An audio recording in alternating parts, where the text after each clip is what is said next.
Today's show is all about land and how we cope with the increasing demands on it. Not just food, but generating energy, space for housing, transport, even carbon storage. The question is, how do we do it best?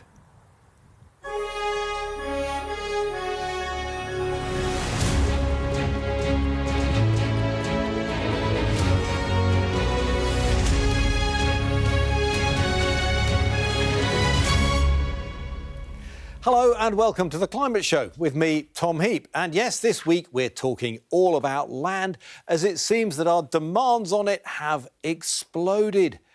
We want it now for so much green energy. Yet, more and more of us need to eat, and we need more homes. And don't forget leisure. So, how is our land used today? That really is the foundation question to understand everything else. Well, this map shows you how much is used for each activity in the UK.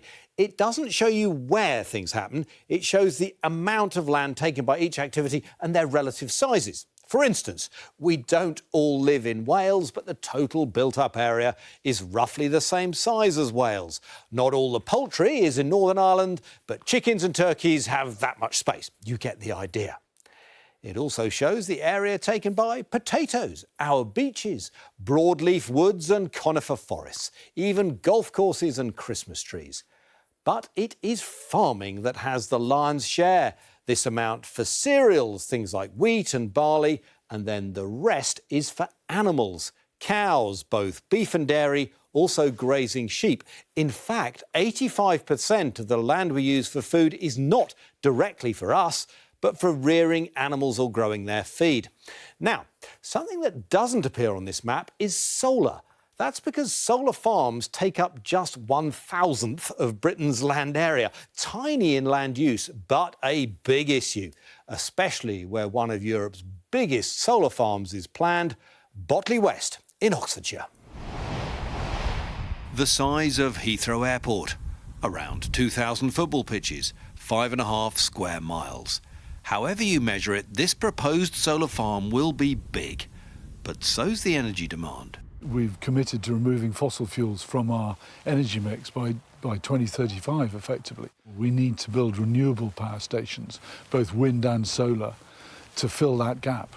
This land has a use, growing crops like wheat and barley, ready to harvest in about 6 months' time to feed us or our livestock.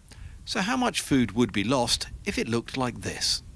I don't know, because I haven't got those numbers from... But is that not important to know that? I mean, we are in a world where we need food and we need energy. Shouldn't we be balancing these things? I absolutely agree, but we do it by land classification. So the land that we are on is not what's called best and most versatile. So it is not best for food production. Oxfordshire's grain harvest would be cut by thousands of tonnes, but enough electricity could be generated for all of the county's 300,000 homes. Many local residents, MPs and conservation groups would prefer the sun's rays to fall largely on plants, not panels. This whole area that you can see, and for miles, actually 17 kilometres behind us, will be covered in solar panels. It'll be an ocean of glass and metal. But the campaigners insist they're not anti-green energy. It's not the best way to make renewable energy for this country. There are better alternatives. Which are, particularly when it comes to solar? Rooftops. The government is calling for a solar rooftop revolution. You could put solar panels on our houses, on factory roofs, on warehouses. None of this has been done in this area at the moment. Why not? That recent government review does call for accelerated solar rooftop rollout by scrapping planning requirements. But it also backed solar farms on poor quality land. It is not either or. Climate change is a big problem, yeah? It certainly is. It's massive. It's the big problem, yes. Maybe it needs a very big solution. Yes, it does need a big solution. Solar is not going to provide that big solution in this country. Solar is helpful, but it's not going to do the heavy lifting. That has to be done by wind power. People live here. These are not deserts in China, which is where all the big solar farms are in the world today. Travel northwest through the Cotswolds and a new solar farm has taken root. The panels here cover about 18 acres and deliver 4,500 kilowatt hours. That's around about enough for the nearby town of Charlbury. But this place is yielding more than just electricity. They claim it generates more abundant nature too.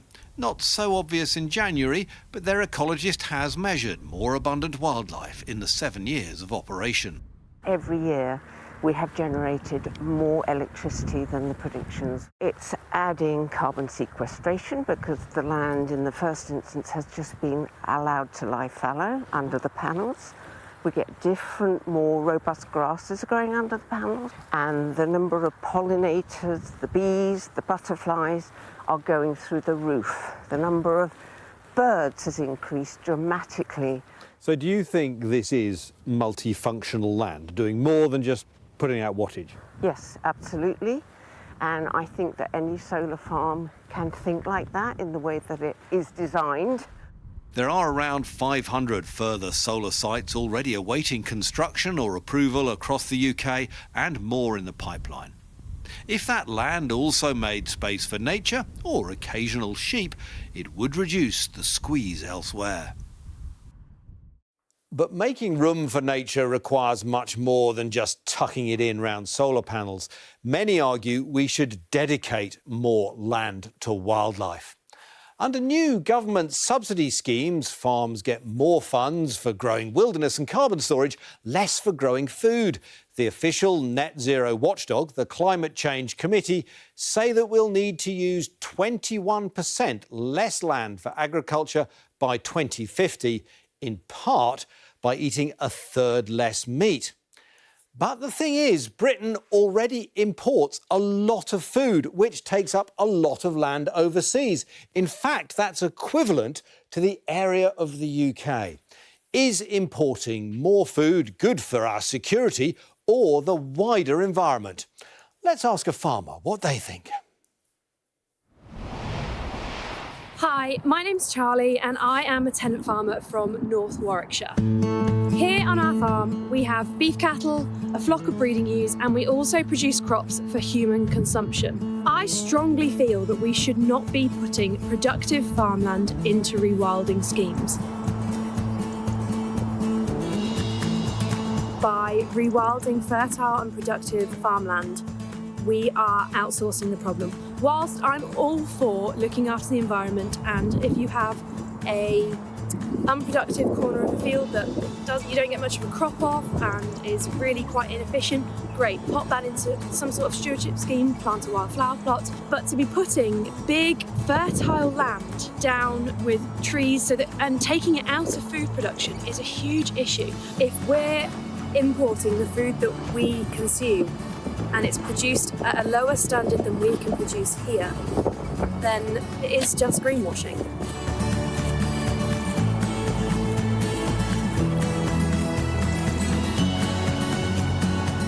Despite being a livestock farmer, I do personally believe that as a population we do consume too much meat. But I don't think this comes down to cutting out meat together out of our diet completely. In fact, I know that's not correct, because if we weren't producing livestock here, our greenhouse gas emissions, our carbon footprint on this farm would be so much higher than it already is. As a farmer, I know that the way for our industry to become net zero, and in turn our nation, is going to be by integrating more livestock with arable practices on the farm. Being able to graze sheep and livestock on arable land to reduce the requirements for artificial inputs is so important, and a really easy way that we can reduce our carbon footprint. As farmers, I strongly believe that we can improve our environment, we can enhance it, we can nurture it and look after it, which is what we do here. Well, with me to talk through the issues raised by Charlie the farmer is Lydia Colas from the Green Alliance. They've just written a big report on the whole subject of land and climate change. Lydia, one of the key points that Charlie the farmer was making there, she is very worried about taking productive land out and giving it over to nature. Got a point, yeah? I think land varies massively across the country in terms of how productive it is. There are large areas of the country that aren't actually that well suited to food. So in England, 10% of the farmland produces just 1% of the overall food produced across the country. So if we target action for nature and for climate mitigation at that least productive farmland, we can actually get very far without having a huge impact on food production. But we are seeing some farms in the lowlands, in not just in perhaps the less productive highlands, being taken out and rewilded. That does seem a problem when we're importing so much food from elsewhere. When you look at how much land is dedicated to farming, it still is the majority farm use. More than 70% of the country is farmed. So it's very, very small areas at the moment that are being taken out for rewilding. But climate change is a massive challenge. We know that we need unprecedented action if we're going to avoid the worst effects of climate change. But we won't be helping climate change if we just shift our food demand elsewhere and that gets produced in a climate damaging way. I think that is a major challenge that we face, is that the way that we are addressing climate change in this country is most with a domestic net zero strategy, and we don't quantify and take action right now on our international footprint. And I think that is a huge challenge when this is a global challenge to address. Because we've looked at this map that has, the land use in Britain and then the area that we demand from other countries in order to feed us, etc. And we shouldn't be expanding that offshore island, should we? So, and there are things that we could do which would increase the amount of food that we're producing in this country and decrease it overseas, like not sending grain to biofuel production, which is not an end use, that people aren't eating that, it's going into vehicles. So there are things that we could do which increase our food security while we can still take some of the land out of production. Is our diet, our food choices relevant to this argument?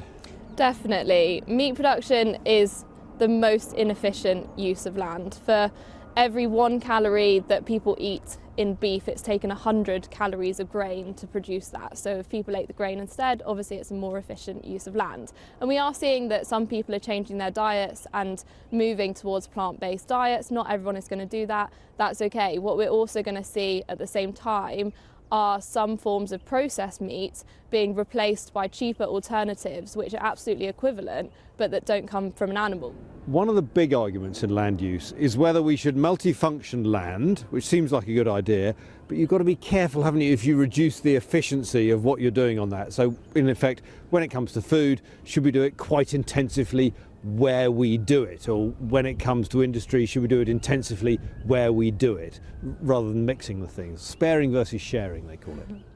I think there is scope to do multiple things on the land in some cases. So land that is really good for nature, like a wetland, can also be really good for climate change. It's a massive carbon sink. It's also a massive store of water, so it's good for flood mitigation. So you can get multifunctional land use off land that doesn't produce food. In some places it will make sense to focus more on food production, and that land isn't going to be a carbon sink, because if you're producing lots of food, it's just not possible to also have that land be a carbon sink. So it doesn't make sense to try and do everything on every bit of land. At Green Alliance, we advocate for a 3-compartment approach, where the land most suited to food production is focused on producing food. The land that isn't well suited to food production, and on which it's actually really hard to make a profit, we advocate for focusing that land on creating habitats for wild species, for storing carbon to mitigate climate change. And then a whole load of land can be used for both those purposes, and that's really good for many of the species in this country that depend on farmland for some of their life cycle, like skylarks, an iconic British bird species. Well, thanks very much, Lydia. Well, after the break, we'll be taking a look at the golf course that's taking on a new life as a forest, and are timber buildings the solution to more sustainable development of our land? This week, we're all about the land under our feet, or maybe under our homes and buildings. Let's bring up this map again to show you the proportion of Britain that is built upon. Despite being quite a densely populated island, the total area taken up by all of our settlements and roads still equates to only around the size of Wales. But more housing does demand more land, and greenhouse gas emissions from construction materials like steel and concrete are enormous. So now many in the building business are rediscovering the virtues of good old timber. Here's Thomas Moore. Rising 6 stories above the streets of East London is a temple to timber. The new black and white building is Britain's largest office block, constructed from beams and columns of engineered wood. The thin layers glued together at different angles make it 3 times stronger than concrete and a fraction of the weight of steel. And unlike traditional building materials that have huge carbon emissions, timber is sustainable. They're very hard to change, these steel and concrete buildings. They're very static materials. We can move around timber buildings. You can unscrew this building and you can cut holes in it very easily.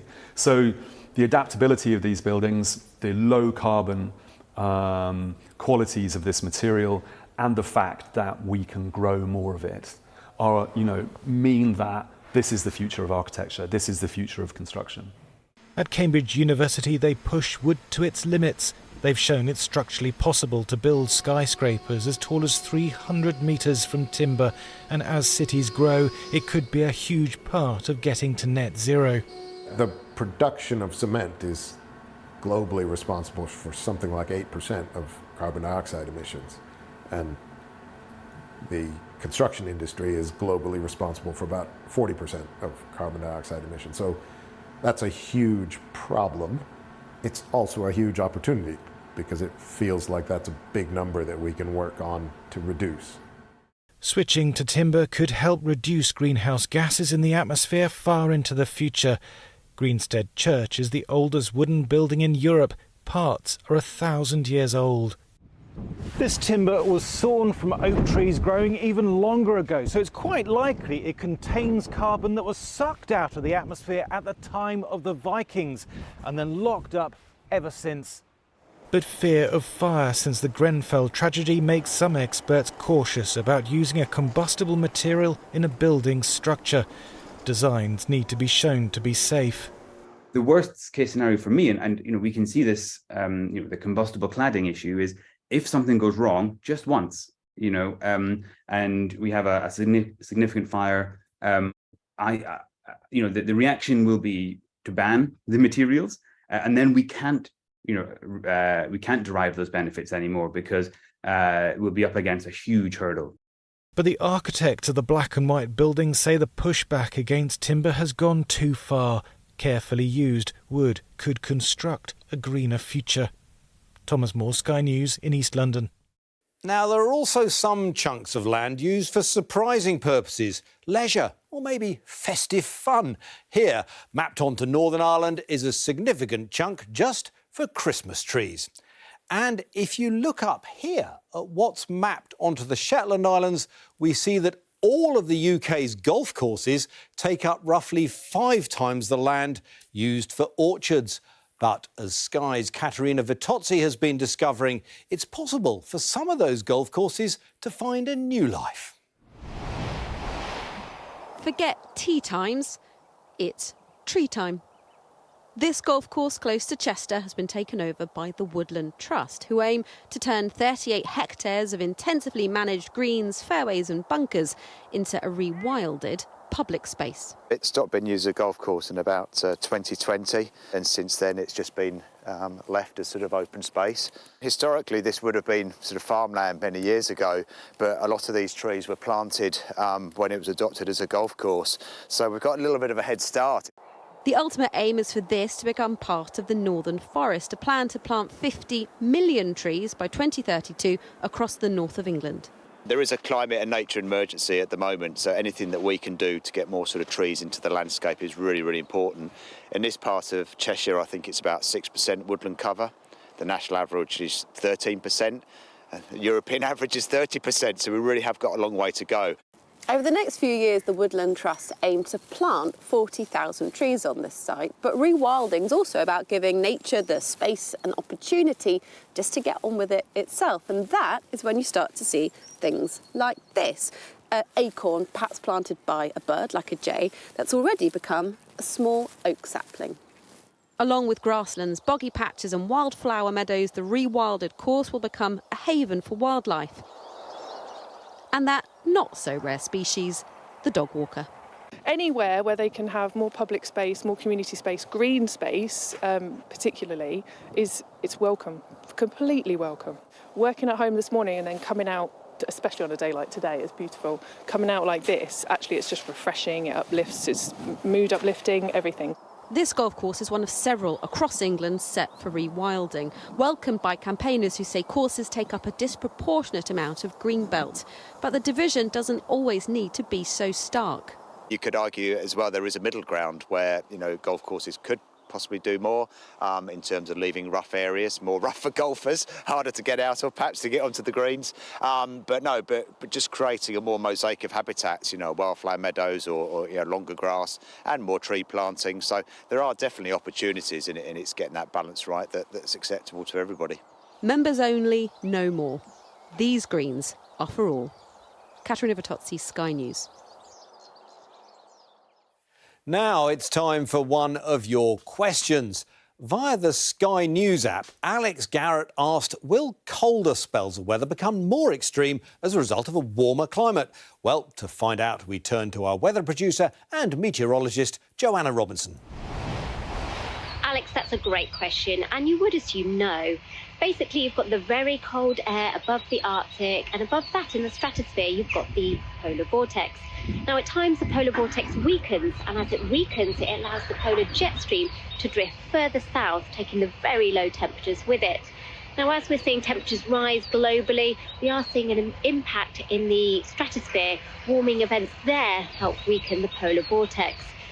There's other factors to include more moisture in the atmosphere. When we do have cold events, that brings more snowfall and can lead to further winter cooling. As always, we want your climate questions. If there's anything that's ever mystified you about the environment or whatever you want to get to the bottom of, scan the QR code on your screen right now and send us your questions, which we will try our best to answer for you.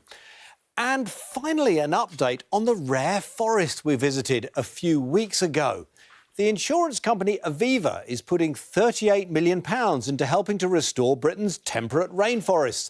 The Wildlife Trust will use the money to reforest an area equivalent to 2,600 football pitches, which they think will help store around 24,000 tonnes of CO2 every year by 2060. Now, before we go, just a reminder that you can catch the Daily Climate Show weekdays at 3:30 p.m. here on Sky News, and you can get all the latest climate and environmental news on the Sky News app and website, or by scanning the QR code on your screen right now. And that's it from me this week. We'll be back at the same time next week to talk about big batteries and polluting plastic. Bye for now.